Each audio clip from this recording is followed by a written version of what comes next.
Nós não vamos temer, igreja. Nós não vamos temer, sabe por quê? Porque o Senhor é aquele que luta as nossas guerras. Nós temos um Deus que guerreia as nossas guerras, que luta as nossas causas, e é por isso que quando o mal se levanta contra a nossa vida, nós vamos declarar o seguinte: tem alguém do meu lado, e o meu inimigo ele não vai resistir. Tem alguém que guerreia junto comigo, e esse inimigo que tem tentado destruir e acabar com a minha vida, ele não vai suportar. Ovelhinha, você que está me assistindo aí de casa, do trabalho, do carro, eu não sei onde você está, mas escuta, não temas, porque o Senhor está contigo. O Senhor está com você.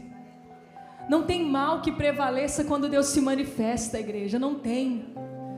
Nós temos que entender uma coisa: o diabo sempre vai tentar, sempre vai investir, sempre vai pressionar, mas ele não aguenta a pressão quando o Senhor Jesus se manifesta. O diabo tentou até o nosso Cristo, até Jesus. Ele foi ousado o suficiente para chegar para Jesus e oferecer para Deus algo que já era dele. Olha todas essas riquezas, Jesus, eu te dou tudo. Era tudo de Deus. O diabo não vai deixar de pressionar. Só que se você resistir, se você permanecer firme, se você permanecer fiel, você pode ter certeza de uma coisa: a vitória ela é sua. A vitória é sua.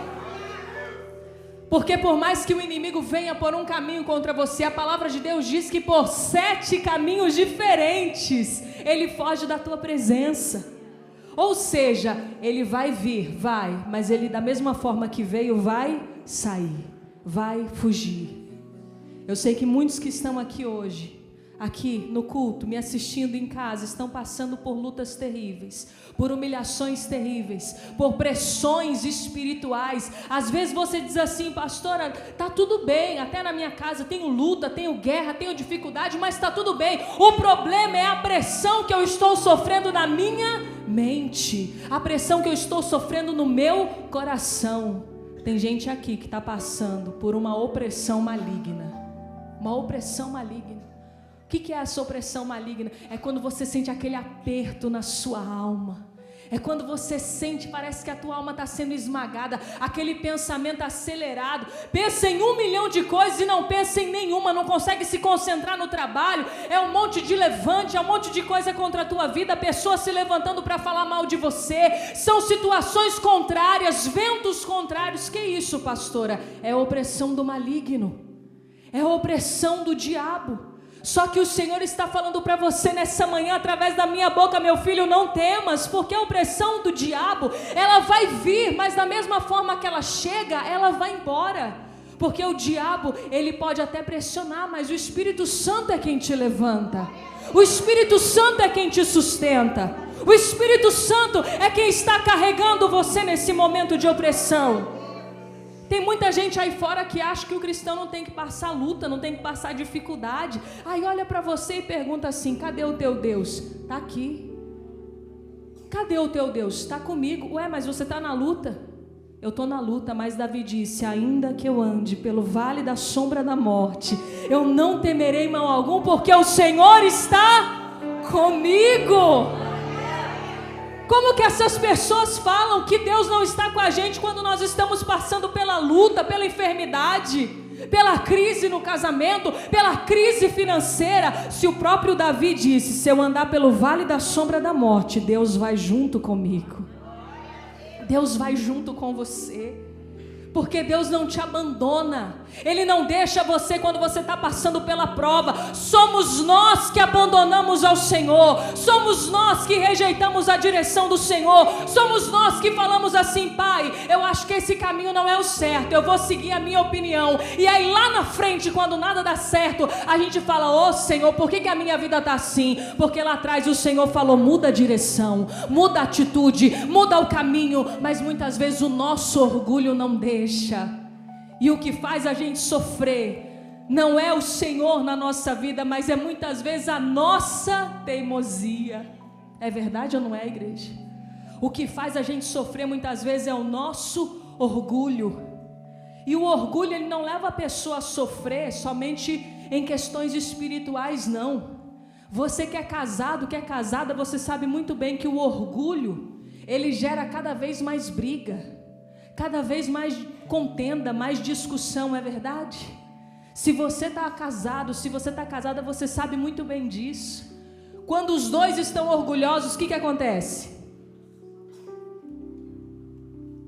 O que acontece? Briga. Quando nenhum dos dois quer ceder, o que acontece? Briga. Porque o coração está orgulhoso. Sabe aonde que o coração orgulhoso leva a gente? Destruição. Está dando um eco aqui no meu microfone, veja aí. Destruição. O orgulho nunca leva a gente a nada. É por isso que quando o Senhor fala algo ao nosso coração, nós temos que ouvir, responder, acatar. Pega a sua Bíblia na sua mão em nome de Jesus. Pega a sua Bíblia, abre ela no livro de Atos, Atos capítulo 18, ajuda lá os obreiros. Se você não conseguir encontrar, ergue a sua mão que o obreiro vai aí, vai te ajudar a você encontrar. Atos capítulo 18. Planos frustrados, dias nublados, me pergunto por que foi que eu sonhei. Oh Senhor Jesus, mar agitado, vento gelado, tempo fechado, já não faz sentido as rotas que tracei. Atos capítulo 18. Mas o dono deste mar, Oh glória a Deus, também é meu dono, Pai. também é meu dono. Ele não me abandonou. Ele não me abandonou. Eu sei. Está me ensinando. Me ensinando a depender. Diga isso, igreja. Me ensinando a depender. Me ensinando a confiar. E até a perceber quando é hora de parar. Não parar de avançar, mas parar pra lhe escutar. E entender Que lá de cima minha rota ele vê e altera o caminho. Glória a Deus. Atos 18:5 diz assim: quando Silas e Timóteo desceram da Macedônia, Paulo se entregou totalmente à palavra, testemunhando aos judeus o Cristo Jesus. Opondo-se eles e blasfemando, sacudiu Paulo as vestes e lhe disse: sobre a vossa cabeça o vosso sangue. Eu dele estou limpo, e desde agora vou para as nações. Saindo dali, entrou na casa de um homem chamado Tício Justo, que era temente a Deus. A casa era contígua à sinagoga, vizinha à sinagoga. Mas Crispo, o principal da sinagoga, creu no Senhor com toda a sua casa. Também muitos dos coríntios ouviram, criam e se batizavam. Teve Paulo durante a noite uma visão, em que o Senhor lhe disse: não temas, pelo contrário, fala e não te cales. Diga comigo: não temas, pelo contrário, fala e não te cales. Porquanto estou contigo e ninguém ousará te fazer mal, Paulo. Pois tenho muito povo nessa cidade. E ali permaneceu 1 ano e 6 meses ensinando entre eles a palavra. Olha para a pastora. Paulo estava em Corinto. Quando Paulo chega em Corinto, a palavra de Deus diz assim que aquele povo, eles renegaram a palavra de Deus, eles não queriam ouvir. Eles não queriam atentar aos ensinamentos, eles respondiam a Paulo, eles iam contra tudo o que Paulo dizia. Chegou um momento que Paulo falou assim: não quero mais pregar para vocês. Vocês fizeram a cama de vocês, então agora deitem. Eu lavo as minhas mãos de vocês, que o sangue de vocês esteja sobre a cabeça de vocês. Eu agora vou para outras nações, para quem vai ouvir, atender e querer a palavra de Deus. Paulo cansou daquela cidade. Diga: Paulo cansou. Tem vezes que você cansa, sim ou não? Sim, quem falar que não é hipócrita. Ô pastora, pesado isso. É verdade. Porque em algum momento da tua vida você cansou, falou, não quero mais, não aguento mais, não estou suportando mais. Até Paulo, discípulo, viu Jesus, escreveu quantos livros da palavra de Deus, quantas cartas, quantas palavras tremendas que esse homem escreveu. Ele, em um momento de fraqueza, em que ele falava e as pessoas não queriam ouvir, em que ele pregava e as pessoas rejeitavam, ele diz assim, eu não quero mais essas pessoas ingratas. Quem sabe você prega dentro da sua casa e ninguém quer ouvir a palavra de Deus. Quem sabe você prega no seu trabalho, ninguém dá importância para aquilo que você fala. Quem sabe você é alguém que lá na sua escola você tenta falar de Jesus e ninguém está nem aí, estão preocupados com outras coisas. E você dentro do teu coração diz assim, que povo ingrato, meu Deus. Que povo que não aceita a palavra.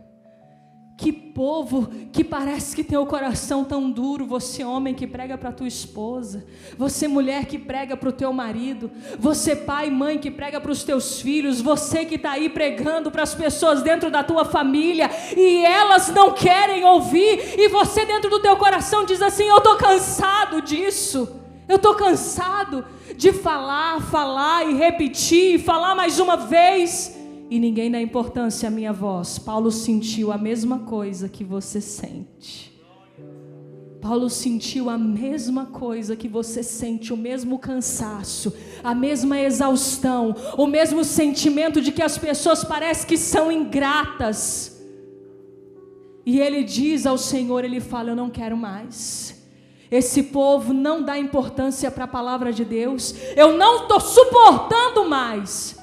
Só que Deus aparece numa visão para Paulo e diz assim, você não vai sair daí. Você não vai mover o pé dessa cidade. Tem momentos que você vai falar, Senhor, eu não estou suportando mais. E Deus vai falar, aguenta, porque eu ainda não terminei a obra nesse lugar. Tem momentos que você vai falar assim, Senhor, por favor, me arranca de lá, eu não estou aguentando mais. E o Senhor vai falar, não é o tempo, não é a hora. Espera, aguarda.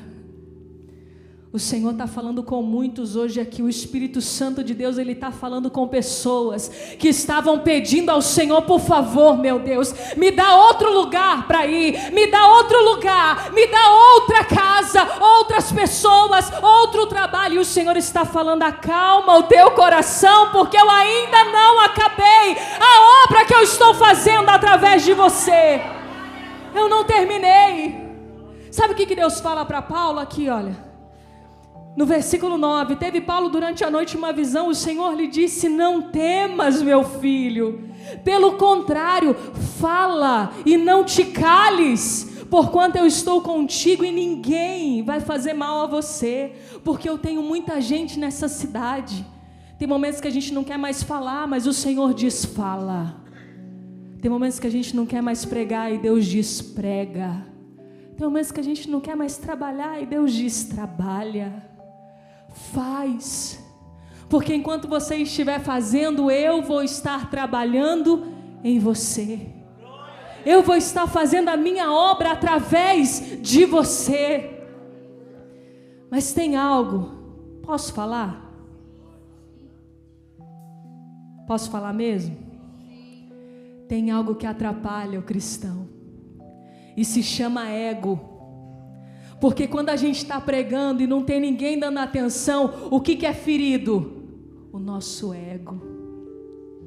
Eu estou lá fazendo uma pregação, quantas vezes na minha vida, quantas vezes eu estou lá pregando nos lugares, a gente ia nas praças, a gente ia nos mercados, a gente ia evangelizar, e a gente estava lá pregando, e eu estava lá pregando, e subia na banquetinha, e começava a falar, e ninguém estava nem aí, ninguém dava mínima. Sabe o que é ferido? O nosso ego, porque a gente fala assim, não é possível que ninguém está me ouvindo, e o Senhor diz, não se preocupe com o teu ego, se preocupe em fazer o que eu mando você fazer. Porque você pode pensar na nossa mente humana tão pequena, maneira tão limitada, a gente diz assim: a pessoa está com cara de quem não está se importando, quer dizer que ela não está recebendo a palavra. Você não sabe, ela pode estar com a cara fechada e dentro do coração dela recebendo aquilo que você está falando, e quando ela deitar a cabeça no travesseiro, ela vai pensar: meu Deus, que palavra poderosa que aquela pessoa me entregou. Porque muitas vezes a gente quer aquilo que a carne clama, e a carne quer o quê? Que as pessoas aplaudam, demonstrem e falem e digam para você: nossa, mas isso que você me falou é tremendo. Ei, vai ter palavra que você vai pregar que vai mudar a vida daquela pessoa e ela nunca vai deixar você saber. Tem palavra que você vai dizer que a pessoa ela vai acatar aquilo, ela vai aprender, mas ela nunca vai te dizer: ei, aquela palavra que você falou mudou a minha vida. É por isso que você prega, você fala, independente do que as pessoas estejam falando, fazendo, ou independente do que esteja acontecendo. Paulo, com o ego ferido, diz assim: não quero mais, não vou mais falar. Eles estão rejeitando o Pai, e o Senhor olha para ele e fala: você vai continuar pregando, você vai continuar falando. Porque se eu não ordenei que você saia dessa cidade, não é para sair. Se você tinha pedido um sinal ao Senhor, perguntando: Pai, me leva para outro lugar. Hoje, daqui a pouco nós vamos orar. Eu quero que você peça ao Senhor: meu Pai, essa palavra foi uma confirmação do Senhor? O Senhor vai falar ao teu coração se foi uma confirmação dele ou não. Porque tem muitas vezes que a gente quer fugir de algum lugar, mas o Senhor fala: não é para fugir daí. Essa é a tua missão. Esse é o teu propósito, essa é a tua cruz. A palavra de Deus diz que nós vamos trocar a nossa cruz por uma coroa. Você vai trocar isso que você passa. Quando você chegar lá no céu e você falar assim: meu Deus, a família que o Senhor me deu só pela misericórdia, o marido que o Senhor me deu só pela misericórdia, a mulher que o Senhor me deu só pela misericórdia. E Deus vai falar assim: me dá a sua cruz que eu vou te dar a tua coroa. Mas só vai pegar a coroa quem não abandonar o propósito aqui na terra. Ô pastora, tem dia que eu quero sair correndo de perto da minha família, correr assim uma semana, nem olhar para trás, não pegar nem mala, nem roupa, nem nada, sair correndo assim, nunca mais me ver. Tem dia que eu tenho vontade de sumir, pastora, desaparecer. A mãe da gente que falava isso quando a gente era criança, né? Eu vou sumir, nunca mais vocês vão me ver. Tem dia que a gente fala umas coisas que parece que é a mãe da gente falando na nossa boca, né? Esse dia eu falei para a Naila assim: Naila, eu tô te prometendo, hein? Parece que eu ouvi a voz da minha avó assim, falando na minha boca. Eu falei: eita, avó, você tá aqui?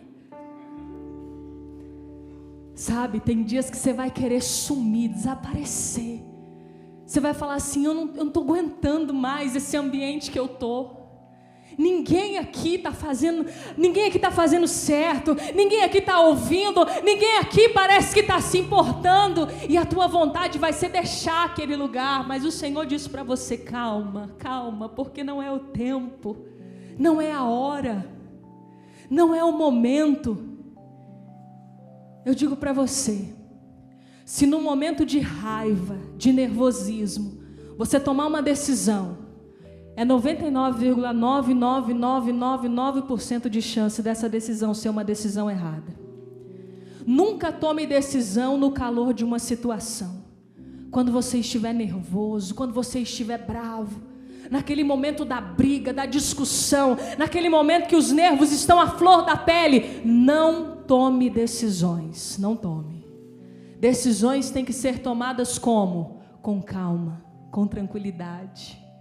Paulo estava querendo tomar uma decisão no calor da situação, quando ele estava com o coração ferido, quando ele estava com o coração frustrado. Ali naquele momento, ele expressa nas palavras dele toda a frustração dele, porque ele está tão angustiado que ele fala assim: ô Senhor, eu não vou mais pregar para essas pessoas, eu não vou mais, eu vou para as nações. E Deus está mostrando para ele: isso, meu filho, o que está falando na sua boca é a sua frustração, não é o seu propósito. E quantas vezes nós deixamos a frustração falar na nossa boca? Quantas vezes nós deixamos o nervosismo falar na nossa boca? E palavras que são ditas nunca mais podem voltar, nunca mais. Por que é tão importante você tomar conta das tuas palavras? Porque uma palavra que foi dita, nunca mais aquela palavra pode ser engolida novamente. A palavra foi lançada, a palavra foi plantada. Tem muito casamento que é destruído porque as pessoas falam além do que se deve falar. Ultrapassam um limite. Tem aqui, um limite do que o marido pode falar para a esposa e do que a esposa pode falar para o marido. A pessoa pula esse limite e vai além dele. É isso que causa ressentimento, mágoa, tristeza. É aquela briga que você não consegue resolver. Não consegue resolver. Por quê, pastora? Porque a pessoa falou algo tão pesado, a pessoa falou algo tão duro, a pessoa falou algo que te feriu tanto, que parece que você passa tempo, meses com aquele ranço dentro do coração, aquele ressentimento dentro do coração. É por isso que quando você estiver nervoso, cuide das tuas palavras, cuide da tua oração. Paulo orou no meio da frustração. É por isso que Deus fala para ele: não, eu não vou atender essa oração. Você vai ficar aí. Você vai continuar aí. E você vai pregar. E você vai falar do meu nome. E você vai fazer o que eu mandar você fazer nessa cidade. Porque não chegou o tempo de você partir ainda. E a palavra diz assim, lá no versículo 10. Eu estou contigo. E ninguém vai ousar te fazer mal. Pois eu tenho muitas pessoas nessa cidade, Paulo. E ali ele permaneceu quanto tempo? Quanto tempo, igreja? 1 ano e 6 meses, ensinando entre eles a palavra de Deus. Sabe uma coisa que eu amo em Paulo? Todas as vezes que você for ler, Paulo ele é humilde o suficiente para ver o erro dele e para fazer ao contrário daquilo que ele estava desejando. Todas as vezes em que você for tomar um caminho na tua vida, ore ao Senhor e pergunta: meu Pai, esse é o caminho que o Senhor quer para mim? Olha, isso aqui que eu estou ensinando para você através da palavra de Deus, nem o ouro mais valioso paga, nem o ouro mais valioso, nada paga.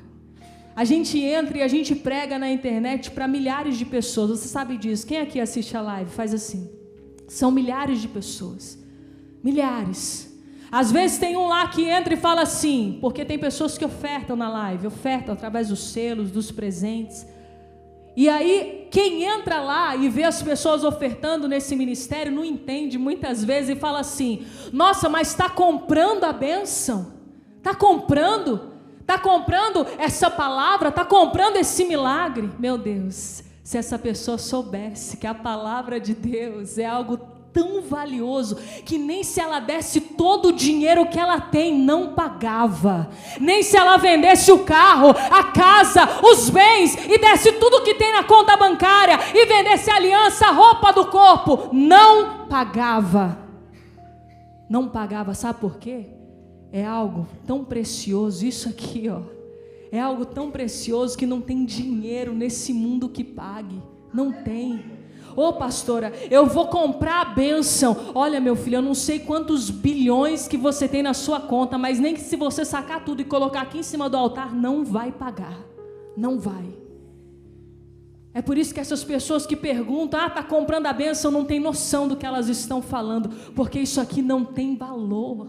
O que eu estou te ensinando aqui hoje através da palavra de Deus é algo tão precioso, mais valioso do que tesouros dessa terra escondidos.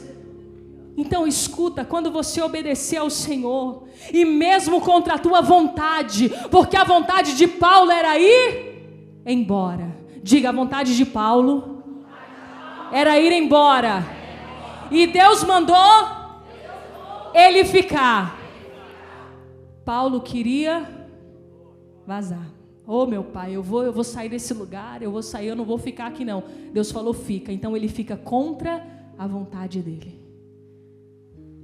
Tem momentos na tua vida, na minha vida, na vida de todas as pessoas que fazem a obra, que a gente vai querer uma coisa e Deus vai falar, não, você não vai fazer. E a gente, contra a nossa vontade, você vai quebrar a tua carne, mas você vai fazer aquilo que Deus mandou você fazer. Vai ter momentos aí fora que o diabo vai tentar você. O diabo vai tentar você a pecar, a trair, a mentir. E aí dentro do teu coração o Espírito Santo vai falar assim: não faz. Você quebra a sua carne, mas você faz a vontade do teu Pai. Você faz a vontade de Deus. Porque essa é a vida do cristão. A gente sacrifica, a gente quebra a nossa vontade. Paulo queria ir embora, Deus mandou ele ficar, então ele fica porque ele quebra a carne dele e diz: meu Pai, eu te obedeço, mesmo quando eu não fico feliz com a decisão. Eu obedeço ao Senhor mesmo quando eu não quero, mesmo quando eu não fiquei satisfeito. Servir a Deus muitas vezes vai fazer você moer, espremer, esmiuçar a tua vontade. É por isso que esse mundo aí fora não entende a nossa fé, porque o mundo aí fora está ensinando as pessoas a fazerem o que bem entende. O mundo aí fora ensina as pessoas o seguinte: você tem que fazer o que você tem vontade. É verdade? Estou mentindo? O mundo aí fora ensina você a fazer o que você tiver vontade. E a palavra de Deus ensina você a fazer aquilo que Deus manda, mesmo que a sua vontade seja diferente. A gente quebra a nossa vontade. A minha vontade está aqui, ó, debaixo dos meus pés. Debaixo dos meus pés. O Senhor fala para mim: Aline, prega. Eu prego. Essa madrugada, enquanto eu orava, acho que era umas 2 horas da manhã. Essa madrugada eu orava umas 2 horas da manhã e o Espírito Santo colocou no meu coração: manda uma mensagem para essa pessoa. E eu falei: Senhor, eu vou mandar mensagem para a pessoa 2 horas da manhã, misericórdia. E o Espírito Santo falou: manda mensagem para ela agora. Na hora, peguei meu celular, tudo que Deus mandou falar, enviei. Falei: meu Deus, essa pessoa vai ficar tão brava que ela vai estar lá dormindo assim, bem sossegada, vai chegar um pim. Mas eu quebro a minha vontade, o meu ego. Porque se nesse momento eu falo assim: imagina, eu vou incomodar alguém de madrugada, imagina, eu vou mandar mensagem para a pessoa agora, a pessoa vai ficar brava comigo, vai ficar chateada comigo. Aí eu estou colocando a minha vontade em primeiro lugar, e eu não estou preocupada com o meu ego, nem mesmo se a pessoa vai ficar chateada comigo ou não, mas eu estou preocupada em obedecer o meu Pai que me manda fazer algo. Então a minha vontade está debaixo dos meus pés. E eu piso na minha vontade. E eu piso. Todas as vezes que Deus te mandar fazer algo, faça. Se Deus mandar, eu faço. Paulo queria ir embora. Deus mandou ficar. Então ele fica. Diga glória a Deus.